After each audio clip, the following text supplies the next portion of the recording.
Hello，各位大家好，我是 V。各位，讲到 Z 钢弹的话，大家会想到什么呢？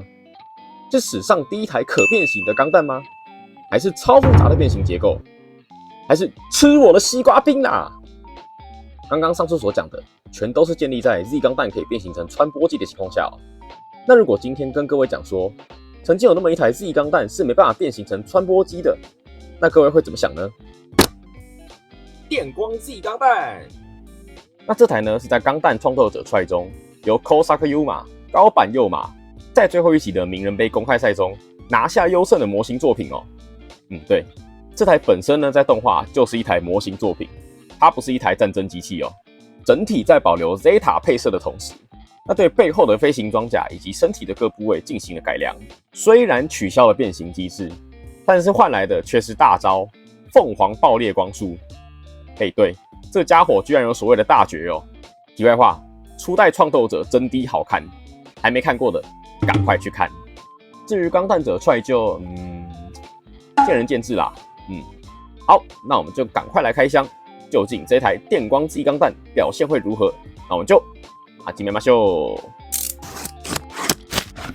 这次的板件数量一共是14片，稍微多了点。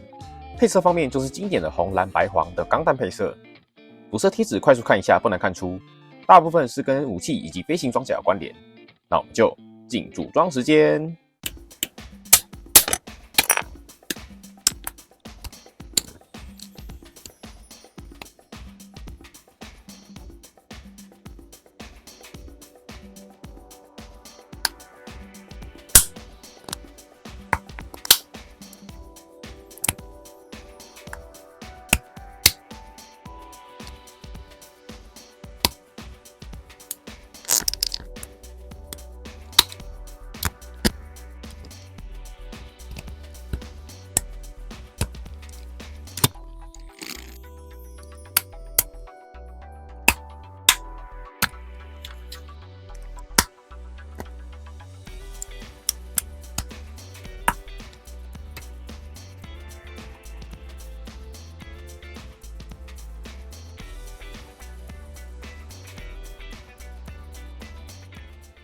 好的，各位，那我们这台电光 Z 钢弹已经组装完毕了。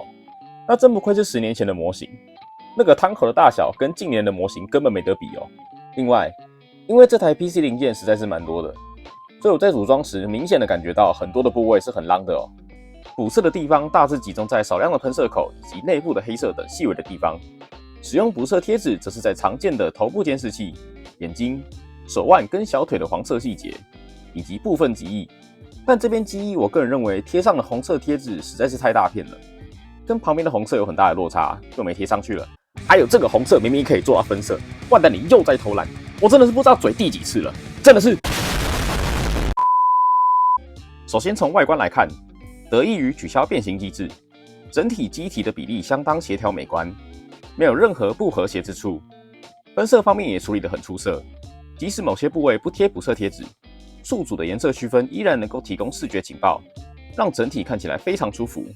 由于原作动画是从 HG Z 钢弹改造而来，整体的轮廓与配色大致上都保留了 Zeta 的影子，仅针对一些基本设计进行修改，像是脸部更加内缩，眼神显得更加锐利，肩胛造型小幅修改，配色更加丰富，而手腕装甲部分明显增大，呈现更加翼状的外观设计。躯干最大的不同之处在于肚子两侧的装甲，原本的 Z 钢弹是白色厚实装甲，这里则改为动力管线的造型，而且有分色处理，这点真的要给万代大大的一个赞。但才刚说完，马上就可以来嘴一下。侧面裙甲因为使用 PC 零件，组装后相当松动，虽然说不会到脱落啦，但确实让人感觉到些微的不爽。再来前裙甲比起原本的 Z 钢弹显得更加突出，原本素面的两侧也追加了刻线以及额外造型。腿部则在膝盖处做出类似 S 钢弹向外突出的设计，小腿侧面除了增加刻线细节外，还多了片机翼，更加强了飞行器的感觉。脚掌方面则移除了原本的外盖，整体看起来像是攻击钢弹的设计。武器方面，这次只给了光束步枪以及盾牌，步枪的造型跟 Z 钢相比可以说是完全不同的武器了，相同的地方几乎只剩下尾端的造型以及瞄准镜。造型上可以看到上下方各多了护盖，在扳机部分也有护肘造型，右侧则多了一颗超大型的瞄准器。盾牌方面，则是在红侧的部分修整得更加细长，上方也多了一段尾翼跟护甲。在设定上，这颗盾牌还内藏着 Mega 粒子炮。此外，步枪跟盾牌可以将背后的飞行装甲拆卸后装在背后，实现所谓的加农炮形态。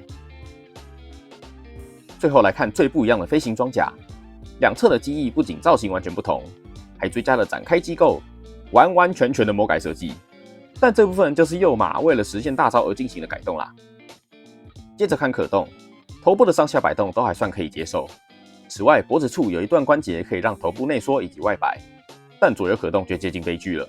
旋转时会卡到旁边的黄色护甲，大概只有10几度而已。躯干在前后以及侧面摆动完全没有任何机构，牺牲可动性换来的就是帅气的造型。左右旋转也很受限，动力管会卡到底部的蓝色护甲。手部跟本体连接方式也是 PC 零件，因此没有什么向外拉伸的机关。那前后旋转是没有问题的。侧面平举的部分，在 Z 刚默认的姿势下，旁边会有个小护盖卡到，需要将手臂旋转90度后才能正常的平举起来，要特别注意一下。